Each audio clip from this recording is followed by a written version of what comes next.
여러분, 초등학교 1학년 국어교과서 가장 첫 페이지에 나오는 단어가 뭔지 혹시 아십니까?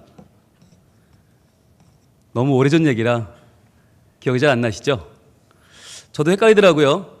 철수야 놀자, 영희야 놀자였나? 바둑이도 같이 놀자였나? 제가 너무 노는 거 좋아하나요? 찾아봤어요. 제가 기억이 안 나서 찾아봤더니 초등학교 국어 1학년 1단원 1과 즐거운 마음으로에 실린 첫 단어입니다. 바로 나, 너, 우리 라는 단어가 적혀 있어요. 나, 너, 우리. 그게 처음 배우는, 아이들이 공교육에서 처음 배우는 단어는 나, 너, 우리입니다. 우린 철저히 나 중심이고요. 그리고 나와 함께하는 너가 있을 때 네가 우리 편이 되어지면 이제 우리가 되는 거죠. 나, 너, 우리. 다음 페이지를 넘기면 무슨 단어가 나오냐면 아버지, 어머니, 아기, 나, 우리 가족 이렇게 나와요. 그러니까 우리는 철저히 나 중심이고 네가 우리가 되면 아버지, 어머니, 우리 가족 이렇게 다 우리가 중요하죠. 굉장히 가족적이고 평안해 보이죠? 네, 이것만 보면 참 좋아요. 그런데 한 가지 좀 봐야 될 게 있는데 전 세계에서 교육을 제일 잘한다는 이스라엘 한번 볼까요? 이스라엘의 초등학교 1학년 국어 첫 과목의 첫 장에 쓰여진 문장은 바로 이것입니다. 옛날 옛적에 우리는 애굽의 노예였다. 이게 이스라엘 아이들이 공교육에서 배우는 첫 문장이에요. 뭐가 느껴지십니까? 바로 민족입니다. 민족의식이에요.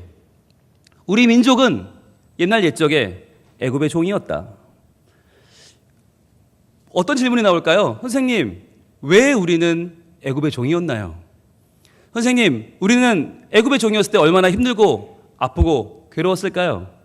선생님, 우리는 어떻게 그 애굽의 종 되었던 곳에서 탈출했나요? 라고 하는 수많은 질문들이 이어지겠죠.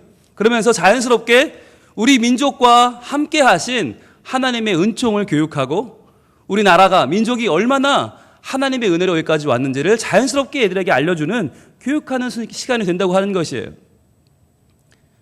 저는 이 두 가지 차이 가운데에서 이것이 두 나라의 운명을 결정할 수도 있겠다는 생각을 했어요. 여러분, 이스라엘이 너무 작은 나라 아니에요?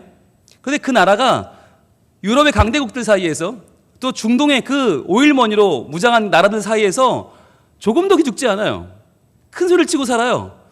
그 이유가 어디 있는가? 바로 민족의식에 있습니다. 아이들이 이처럼 어렸을 때부터 우리나라와 민족, 하나님이 붙잡아 주시는 우리 민족, 그 교육을 받고 자라기 때문에 전쟁이 나면요, 전쟁의 위험만 발생해도 전 세계에 있는 유대인들이 몰려온다는 거예요. 고국으로. 이스라엘로 와서 우리가 먼저 싸우겠다. 우리가 나가 싸우겠다. 다시는 이 나라와 민족이 다른 나라의 종되는 걸 원치 않는다. 이건 싸운다는 거예요. 근데 반면에 그 나라들과 싸워야 될 당사자인 아랍은 어때요? 전부 도망가는 거예요. 전부 비행기 타고 전 세계 각자 제일 먼 데로 도망가는 거예요. 그러니까 전쟁이 안 되죠. 여러분, 우리는 어떨까요? 과연 우리는, 물론 우리나라는 전쟁에 대해서 제일 둔감한 나라니까 지금도 전 세계는 한반도를 걱정하는데 우리만 걱정이 없다면서요? 전 세계는 지금 한국에 지금 당장 내일 북한이 괌으로 미사일 쏘면 세계대전 아니야 이러고 있는데 우리는 오늘 저녁에 뭐 먹지? 부산 해운대 맛집 검색해 좀 해봐. 이런 나라가 우리나라 아니에요. 그러니까 우리나라가 그만큼 둔감하긴 하지만 정작 전쟁이 난다 했을 때 과연 우리나라의 젊은이들은 우리나라와 민족을 생각하면서 전쟁터로 나가겠습니까?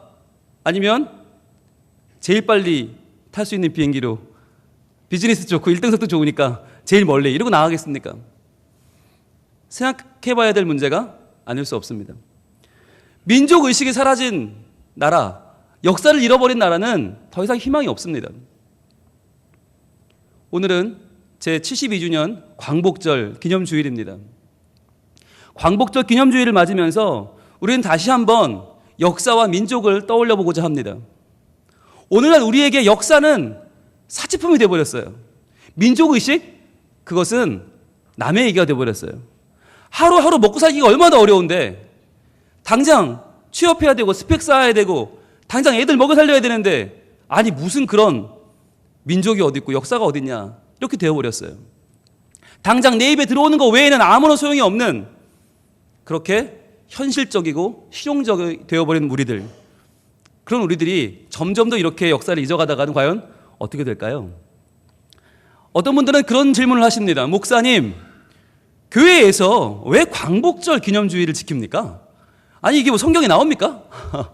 이게 무슨 6월절도 아니고 뭐 오순절, 초막절 다 아닌데, 하다못해 추수감사주일도 아니고 부활주일도 아닌데 왜 교회에서 태극기 걸고 왜 이렇게 감사주의를 지킵니까? 라는 질문을 하세요.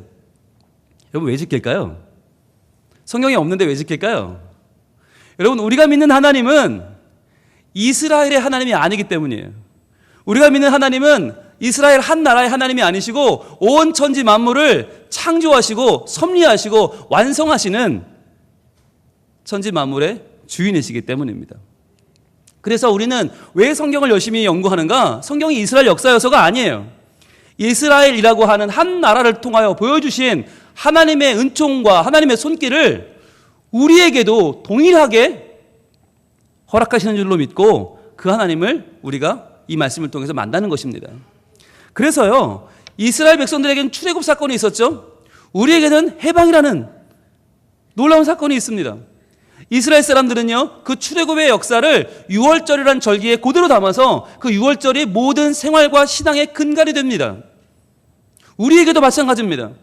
하나님이 우리를 일지에서 해방시켜 주시고 광복절이라는 절기를 허락하셨습니다. 이 광복절에 우리는 하나님이 우리를 지키셨다, 하나님이 우리를 도우셨다, 하나님이 우리 나라와 민족을 이렇게 구하셨다는 하는 것을 기억하면서 우리의 신앙과 생활의 근간을 하나님 말씀, 하나님의 도우심 가운데 둬야 할 줄로 믿습니다. 그래서 오늘 우리는 하나님 말씀을 보려고 합니다. 이 광복주일에 주시는 하나님의 말씀입니다. 먼저 우리는 그렇다면 하나님이 왜 이스라엘 백성을 선택하셨는가, 그리고 그 하나님은 왜 우리 민족을 선택하셨는가를 보겠습니다. 신명기 7장입니다. 신명기 7장은 모세오경의 제일 마지막인데요, 바로 모세가 출애굽한 이스라엘 백성이 40년의 광야 생활을 지나서 마지막으로 모압 평지에 도착해서 요단강만 건너가면 가나안 땅이에요. 마지막으로 가나안 땅 들어가기 전에 했던 세 편의 설교를 모아놓은 책입니다. 그 책이 신명인데요, 그 중에서 7장 봅니다. 7장 6절부터 보겠습니다. 정말 이제 가나안 땅에 들어가는 이스라엘 백성들에게 마지막으로 죽기 전에 모세가 유언처럼 남기는 이 말은 얼마나 귀한 말입니까? 구약성경 272쪽 신명기 7장 6절 같이 읽겠습니다. 시작. 너는 여호와 내 하나님의 성민이라. 내 하나님 여호와께서 지상 만민 중에서 너를 자기 기업의 백성으로 택하셨나니. 아멘. 자, 여호와 하나님의 성민이다 라고 이야기합니다. 성민, 이 말에서 우리 성민교회 이름이 나왔어요. 굉장히 중요한 말씀이죠. 여러분, 이 성민이라고 하는 말은요, 성경의 다른 부분은 안 나옵니다. 바로 신명기에만 나오는 독특한 표현인데 바로 모세의 신앙 고백입니다. 이스라엘 백성들의 신앙 고백이기도 합니다. 그런데 우리가 하나님의 성민이다라고 했을 때 거룩할 성, 백성민을 쓰는데, 여러분, 이 거룩한 백성, 성민이란 말은요, 실은 모든 종교가 다 씁니다. 우리 기독교만이 아니라 모든 종교가 다 자기는 성민이래요. 그런데 그렇게 쓸 때 다른 종교의 성민이라는 개념은 뭐냐면 우리가 우월하다는 뜻이에요. 우리는 거룩하다, 우리는 선택받았다, 우리는 훌륭하고 우리는 고결하다라는 뜻으로 성민이란 말을 씁니다. 그런데 기독교에서 쓰는 성민이라는 단어는 달라요. 한자는 같지만 뜻이 달라요. 히브리어로 성민이란 말은 암 카도시입니다. 암 카도시라고 할 때 암은 백성이라는 뜻이고 카도시는 구별되었다는 뜻이에요.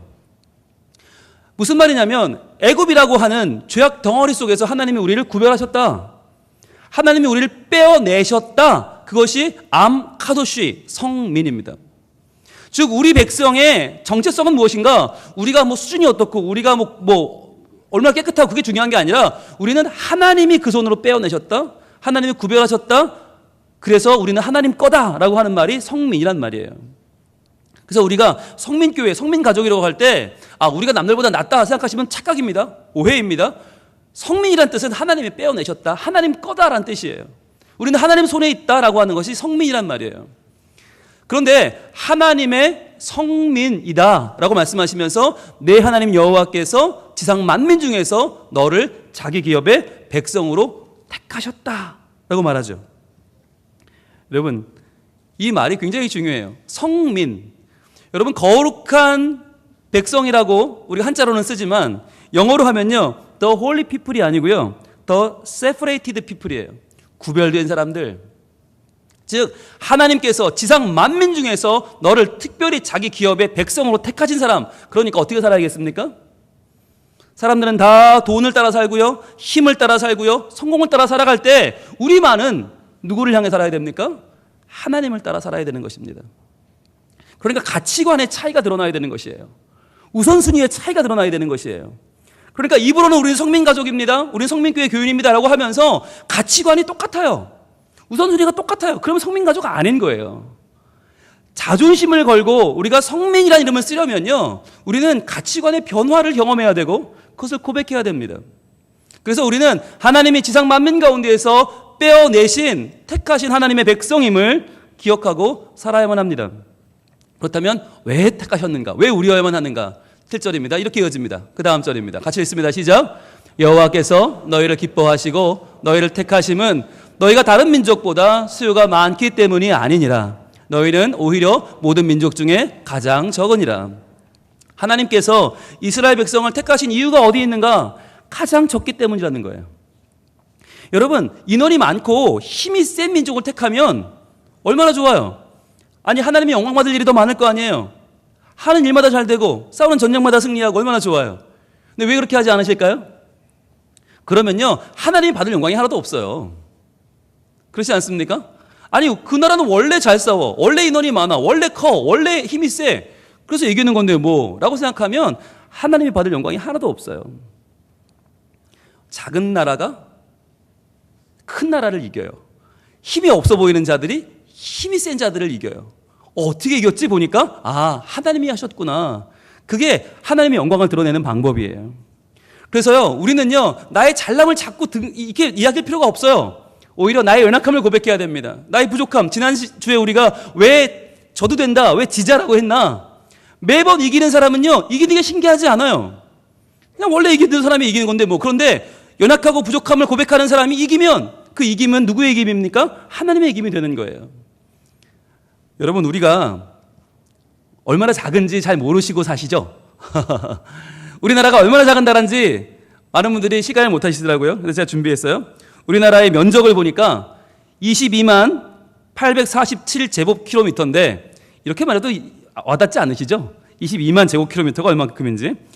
남북한을 다 합쳐도요, 전 세계에서 우리나라가 몇 번째로 작을까요? 몇 번째로 클까요? 남북한을 다 합쳐도요, 전 세계에서 83위예요. 83위면요, 내가 아는 나라는 다 우리보다 커요. 그렇게 하시면 돼요. 내가 알고 있는 나라는 다 나보다 크다. 우리나라 위에 누가 있나 보세요. 더 큰 나라들, 기니, 우간다, 모리타니, 부르키나파소, 코트디부아르 들어보셨어요? 들어보도 못한 나라들이 우리보다 다 커요. 다 커요. 게다가 우리나라는요, 알제리, 여러분 알제리 우습게 보시죠? 알제리가 우리나라보다 10배 커요. 알제리의 10분의 1도 안 되고, 파푸아 뉴기니, 마다가스카르, 투르크메니스탄, 이런 나라들이 몇 배 커요, 우리보다. 여러분, 우리가 알고 있는 모든 나라는 우리보다 커요. 우리는 그만큼 작은 나라예요. 그런데 작다는 걸 못 느끼고 살죠. 왜일까요? 너무나 작은, 그렇게 작은, 잘 보이지도 않는 우리나라를 하나님이 택해 주셨어요. 하나님이 우리에게 복음을 주셨어요. 그래서 복음을 받아들이고 하나님을 믿는 믿음으로 지금 전 세계에서 신앙적으로는 우리나라를 따라올 나라가 별로 없어요. 전 세계에서 미국 다음은 두 번째로 많은 선교사를 파송하는 나라, 영적인 부흥이 전 세계적으로 일어나고 있는 나라, 지금도 주일마다 뜨겁게 하나님을 예배하는 나라, 교회가 교회로서의 역할을 감당할 수 있는 몇 안 되는 나라가 한국이에요. 그러니까 이런 하나님의 은총을 받고 하나님의 사랑을 받고 하나님의 사명을 감당하고 있기 때문에 우리나라가 대단한 거지, 우리나라 국토 정말 얼마 안 돼요. 이렇게 작은 나라를 하나님 택해 주셨어요. 왜일까요? 이렇게 작은 우리들이 하나님의 이름으로 전 세계에 나가서 복음을 증거하고 전 세계, 우리보다 더 큰 나라, 더 위대한 사람들에게 하나님을 증거하는 사명을 감당하게 하기 위해서입니다. 근데 우리는 작더라도 별로 불안하지 않잖아요. 왠지. 그죠? 신기해요. 네, 다른 나라들은 굉장히 우리나라 걱정하는데 우리 걱정하지 않아요. 왜일까요? 오늘 말씀 이어집니다. 8절 상반절 이렇게 이어집니다. 신명기 7장 8절입니다. 상반절 같이 읽습니다. 여호와께서 다만 너희를 사랑하심으로 말미암아 또는 너희의 조상들에게 하신 맹세를 지키려 하심으로 말미암아. 자, 왜 우리를 선택하시고 사랑하시는가? 하나님이 우리를 진심으로 사랑하신다. 그리고 우리에게 조상들에게 하신 맹세가 있다는 거예요. 자, 그러면 우리 같은 작은 나라를 하나님 왜 사랑하셨나? 어떻게 사랑하셨나? 어떻게 조상들에게 맹세를 해주셨나? 보면요, 여러분, 우리나라가요 정말 수많은 전 세계의 선교사님들이 목숨을 걸고 들어와 선교한 나라가 바로 우리나라예요. 우리나라처럼 외세에 열려있지 않은 나라는 드물었어요. 우리나라처럼 단일 민족 아닙니까? 일단 우리나라는 얼굴색 다르고 피부색 다르면 무조건 죽였어요. 우리 배 아니라 들어오는 배는 다 이양선이었죠. 왜 이거는 오랑캐 아니에요. 이양선은 말하면 왜 오랑캐란 얘기고, 얼굴 생김이 다르면 무조건 죽였단 말이에요. 들어보지도 않고 죽였어요. 그러던 나라에 수많은 젊은이들이 말씀을 들고 들어와서 복음을 전했습니다. 무려 1838년, 여러분 1838년이면 지금으로부터 180년 전입니다. 그 말도 안 되는 그 1838년에 칼 귀칠라프라고 하는 독일인 선교사가 한국에 도착합니다. 독일 최초의 선교사입니다. 전 그것도 신기해요. 독일 최초의 선교사가 왜 수많은 나라 중에 이렇게 작은 나라 한국에 왔을까? 근데 그분이 와서 180년 전에 한국에 와서 한 일이 뭐냐? 성경을 번역했어요.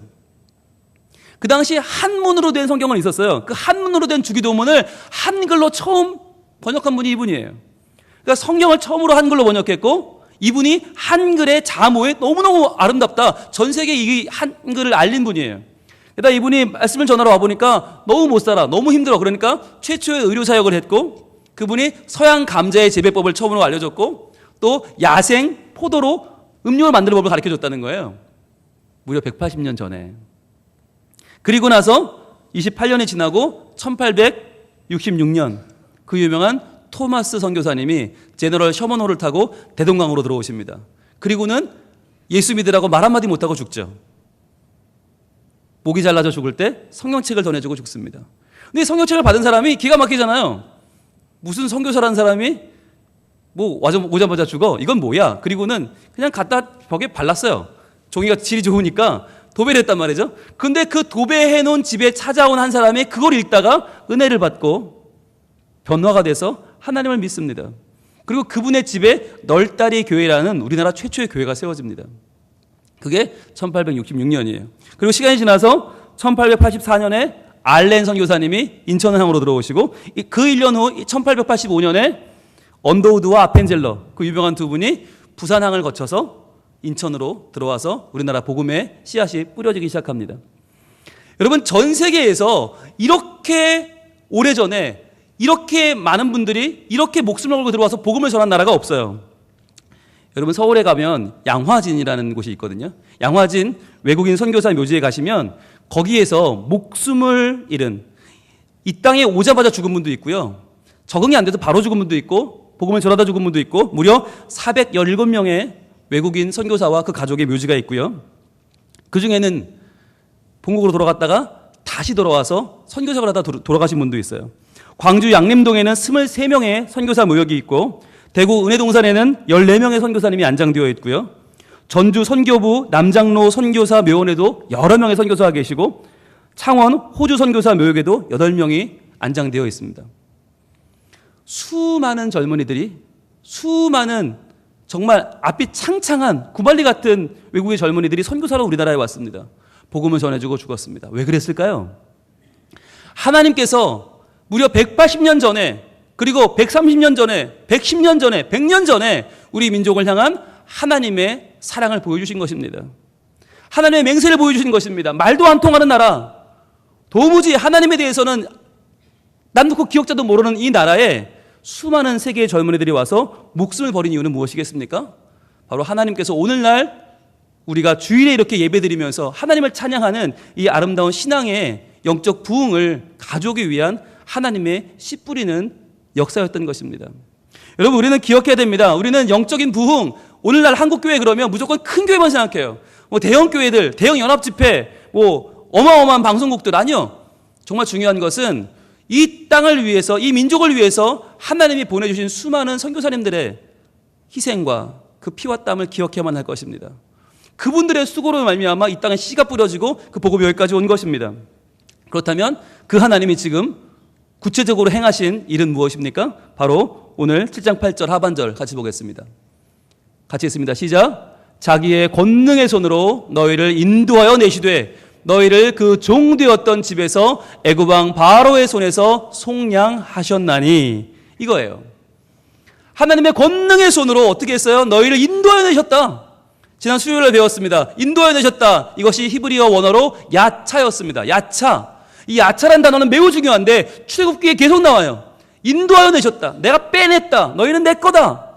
하나님이 우리의 하나님 되심을 선언할 때 항상 나오는 단어예요. 야차예요. 내가 너희를 인도하여 냈다.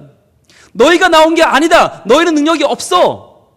나와야 할 줄도 모르고 어디로 가야 할 줄도 모르고 능력도 없는 너희를 빼냈다. 여러분 생각해 보세요. 400년이에요. 무려 400년의 종살이를 살면서 할아버지도 종이고 아버지도 종이고 나도 종이고 내 아들도 종이고 내 손자도 종이에요. 누구도 이 종살이를 이상하게 생각하지 않아요. 400년 종살이 했으면요 누구도 나오고 싶지 않을걸요? 아니 가면 어디로 갑니까? 400년 여기 살았는데 여기가 우리 집이지. 우리 주인님이시지 어떻게 주인님을 어떻게 이기고 나가요? 상상을 못하는 일 아니에요? 아무도 그 종살이를 끝낼 수 없을 때, 아무도 그 종살이 외에는 생각할 수도 없을 때 하나님께서 그 백성을 친히 인도하여 내셨다. 이것이 모세의 고백이고 이스라엘의 고백이고 오늘날 우리 대한민국에 허락하시는 하나님의 행하시는 은혜인 줄 믿습니다. 우리도요 36년이라는 시간을 생각해 보세요. 36년이 얼마나 깁니까? 여러분 36년의 기간 동안 수많은 지식인들이 친일파로 돌아섰습니다. 왜일까요? 그분들이 생각했을 때 이 식민지는 안 끝나요. 영원해요. 왜 일본 저렇게 강한데? 전 세계에 큰 소리 치는 일본, 한국은 너무 작아 보이는 거예요. 그러니까 36년 지배당했으면 이거는 300년 간다. 3000년, 3만년 가도 이건 이길 수 없다. 수많은 지식인들이 친일파로 돌아섰습니다. 그러던 상황에서 하나님이 우리를 건지셨어요. 인도하셨어요. 여러분 이 고백은 너무나 중요한 고백입니다. 우리나라 한국이 전 세계에 뭐 이름을 날린다? 반도체 때문이 아닙니다. 휴대폰 하나 잘 만든 것 때문이 아닙니다. 뭐 IT 강국이요? 뭐 K-팝, 한류요? 그게 아닙니다. 정말 세계 가운데 우리나라가 자랑할 만한 게 무엇입니까? 바로 우리는 우리 힘으로 일본을 이길 수 없었는데 일제의 압제를 도저히 우리는 벗어날 수 없었는데 하나님이 그 권능의 손으로 우리를 일제의 우리의 종되었던 집에서 일본 천황의 손에서 우리를 건지셨다. 우리를 광복의 날을 맞이하게 하셨다. 해방시키셨다. 이것이 우리의 자랑이 되어야만 하는 것입니다. 여러분 이스라엘 사람들이 왜 아이들한테 그 역사를 가르치죠? 옛날 옛적에 왜 우리는 외국의 종이었다는 것을 왜 가르칩니까? 그걸 통해서 이 아이들이 나라를 사랑하고 민족을 세워가는 것을 깨우치고 배워가는 거예요. 우리나라도 무엇이 필요합니까? 우리는 도저히 이길 수 없었는데, 우리는 도저히 상대할 수 없었는데 그 일본을 하나님이 우리 앞에서 꺾으시고 그 원수의 목전에서 우리에게 상을 차려주셨다. 이거 아니에요. 여러분 역사를 기억하는 것도 중요한데요. 36년을 날짜로 계산하니까 12,771일입니다. 하루, 또 하루, 또 하루 절망에 쌓여가는데 12,771일 동안 쌓여간 절망, 이길 수 있을까요? 그 당시에 우리나라에서 만들어진 모든 물자는 다 일본으로 갔습니다. 다 전쟁에 동원됐습니다. 길거리에는 굶어 죽는 사람들이 즐비했습니다. 그 당시에 우리나라 어린이 사망률은 전 세계 2위였고 우리나라 평균 수명은 44살이었습니다. 못 먹어서 죽고요. 맞아 죽고요. 왜 맞아 죽어요? 한국말 했다고 맞아 죽어요. 한글 썼다고 맞아 죽어요. 학교에서 우리말을 쓰면 선생님한테 다리가 부러지도록 얻어맞는 시대. 그래서 1945년 해방 당시에 우리나라의 한글 문맹률은 무려 77%였다고 합니다. 77%가 한글을 못 쓰는 거예요. 난 놓고 기억자를 모르는 거예요. 36년 동안 지배했으니까. 말을 잃어버리고 글을 잃어버려서 일본 사람들은 우리나라를 정신적으로 완전히 지배하려고 했기 때문에 우리는 계속 그들의 종으로 살아야만 했다는 것입니다. 그런 와중에 1937년 7월에는 국민징용령을 내려서 무력으로 조선인들을 끌어가서 일을 시켰는데 무려 480만 명. 어마어마한 숫자입니다. 480만 명. 그 당시 우리나라 인구가 얼마나 됐겠어요? 일본 본토와 남양군도 사할린 등지에서 강제로 끌려가 노동을 하다 죽은 사람이 150만 명. 고향을 그리워하면서 죽어간 우리 동포들이 150만 명. 게다가 그중에 상당수는 일정의 만행에 시달리다가 학살됐고요. 1943년에는 정말 슬픈 역사죠. 조선 여자 정신대를 만들어서 12살부터 40살까지 한국 여성들을 강제로 종군 위안부로 끌고 가서 적어도 20만 명이 성적 노예로 살았습니다. 정말 가슴 아픈 이야기입니다. 그런데 이 이야기를 우리는 잊어서는 안 됩니다. 정말 얼마나 끔찍한 일들이 벌어졌는지, 얼마나 많은 가족이 붕괴되고, 얼마나 많은 인권이 유린되고, 얼마나 많은 인명이 살상되었는지 우리는 잊어서는 안 됩니다. 왜냐하면 그 역사 가운데 우리 민족이 있고, 그 민족 가운데 하나님께서 끝까지 포기하지 아니하셨던 우리 대한민국이 있기 때문입니다. 오늘 본문 보겠습니다. 시편 23편 5절 같이 한번 읽겠습니다. 시작. 주께서 내 원수의 목전에서 내게 상을 차려주시고 기름을 내 머리에 부으셨으니 내 잔이 넘치나이다. 아멘. 그렇습니다. 주께서 우리에게 상을 차려주셨습니다. 광복이라고 하는, 해방이라고 하는 상을 차려주셨는데 그것은 바로 내 원수의 목전에서. 봐라, 일본인들아 봐라, 너희가 영원히 지배할 것 같은 그 조선이 해방되는 걸 봐라. 내가 이들을 선택했고, 내가 이들을 빼어냈고, 내가 이들을 인도했고, 내가 이들에게 새로운 희망을 주기를 원한다. 이들은 나의 백성이다. 너희가 건드릴 수 없다. 하나님은 확실하게 그들 앞에서 원수의 목전에서 우리에게 해방이라고 하는 상을 차려주셨습니다. 아무런 희망이 없을 때, 아무런 기대가 없던 바로 그 순간 1945년 8월 6일 아침 9시 15분 B-29 전투기가 일본의 히로시마와 나가사키 상공에 떠오릅니다. 그리고는 원자탄에 떨어지고 바로 그날로 오만방자했던 일본의 천황은 떨리는 목소리로 연합군에게 무조건 항복을 선언합니다. 바로 그 순간 대한민국의 모든 사람들이 길거리로 나왔습니다. 그 사람들이 불렀던 노래가 있습니다. 바로 이 노래입니다. 동해물과 백두산이 마르고 닳도록 하나님이 보호하사 우리나라 만세. 이 애국가를 목이 터져라 불렀어요. 동해물이 다 마를 때까지라도, 백두산이 다 닳아 없어질 때까지라도 우리를 보호하시는 분이 계시는데 그분이 하나님이시다. 그 하나님이 우리에게 이 놀라운 해방의 날을 주셨다. 할렐루야. 우리에게 광복의 기쁨을 주시는 그 하나님을 찬양하라. 온 나라 백성들이 나와서 태극기를 들면서 이 애국가를 불렀다는 거 아니에요.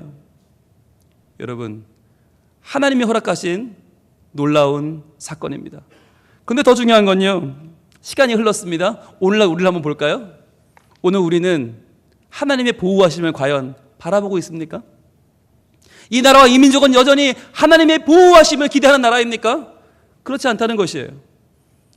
이제는 돈이, 먹을 것이, 한 푼의 유익이, 당장 보호도청이 된 내 목구멍이 이제는 하나님이 되었고 우상이 되었고 우리가 기대하는 것이 되어버리지 않았습니까? 이제는 미국을 의지하고 중국 눈치를 보고 핵무기가 어떻고 미사일이 어떻고 우리는 더 이상 하나님을 논하지 않는 시대에 살고 있어요.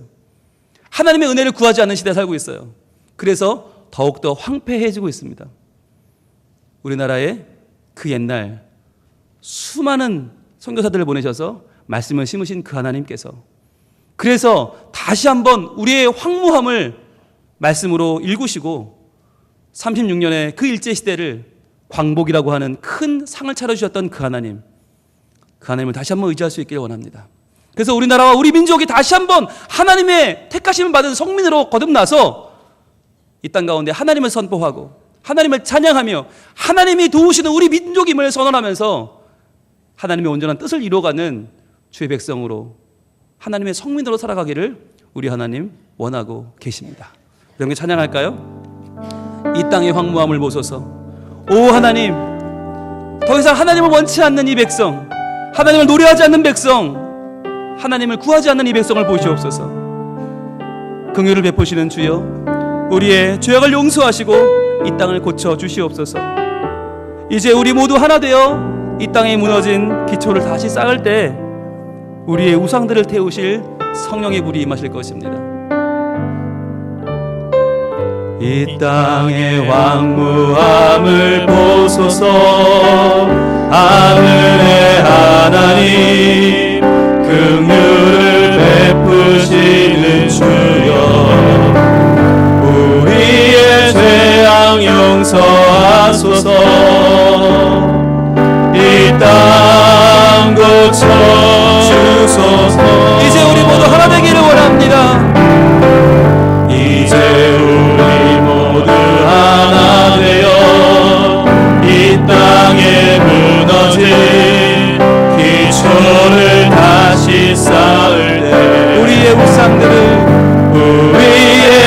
우상들을 태우신 오 주여, 성령의 불 임하소서. 부흥의 불길 타오르게 하소서. 오 진리의 말씀으로, 진리의 말씀 이 땅 새롭게 하소서. 하나님 은혜의 강물 흐르게 하여 주옵소서. 은혜의 강물 흐르게 하소서.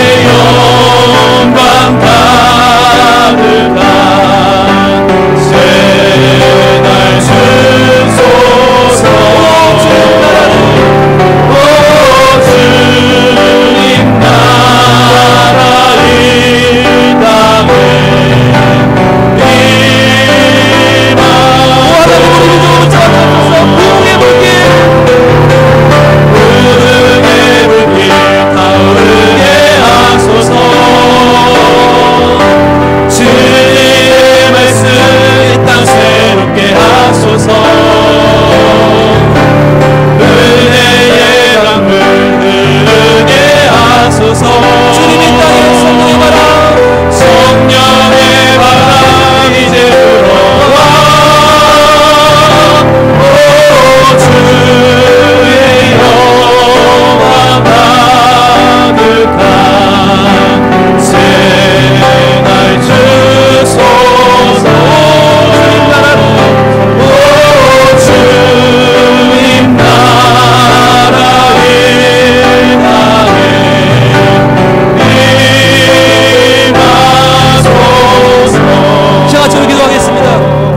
하나님께서 이 백성을 사랑하시고 복음을 씨앗을 심으시고 우리 여기까지 오게 하셨는데, 우리를 일제 압제에서 구원하시고 해방시켜 주셨는데 우리는 지금 하나님을 잊어버린 백성이 되었습니다. 아버지 하나님, 이 황무한 백성들이 다시 한번 하나님을 찾게 하시고 저희가 하나님의 성민으로 거듭나 하나님 빼어내신 거룩한 백성 되게 하시고 하나님 백성이 되어 주의 뜻을 이루며 살아가는 하나님 백성으로 다시 한번 우리를 일깨워 주시옵소서. 주여 말씀 기도합니다. 주여 아버지 하나님, 아버지 하나님, 우리 가운데 하나님 허락하여 주시옵소서. 아버지 하나님, 하나님의 주신 공부의 기쁨을 잊어버리지 살고 있습니다. 우리를 도우시옵소서. 우리 역사하시기 없습니다. 그 역사를 잃어버린 우리의 백성을 우리에게 사랑을 주시고 하나님, 우리에게 일정을 주시옵소서.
오 주님 감사합니다.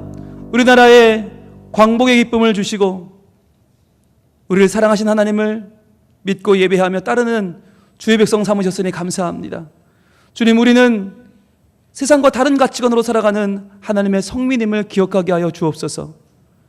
돈이 하나님 아니라, 힘이 하나님 아니라, 성공이 하나님 아니라 오직 우리를 사랑하시고 복음의 씨앗을 심으시고 우리를 일제 압제 가운데서 건져주신 우리 하나님이 우리의 유일한 하나님이시오 여호와 우리가 따라갈 주님이심을 믿고 저희들 이 땅 가운데 살아갈 때 이 세상과 타협하지 아니하고 오직 하나님을 믿고 섬기며 따라가며 우리 주님 의지하여 어떤 어려움도 이겨내는 주의 백성으로 우뚝 서게 하여 주시옵소서. 우리의 어려움과 아픔이 너무나 큽니다. 그러나 이러한 어려움과 아픔 가운데 매몰되지 않게 하시고 지금도 우리를 도우시며 우리를 사랑하시는, 우리를 구하시고 죄 가운데에서 구원하시는 우리 하나님을 믿고 하나님의 뜻을 따라 주를 기쁘시게 하는 삶을 살아가는 우리 성민 가족들이 되게 하여 주시옵소서. 우리를 구원하신 위대한 이름 예수 그리스도 이름으로 기도하옵나이다. 아멘.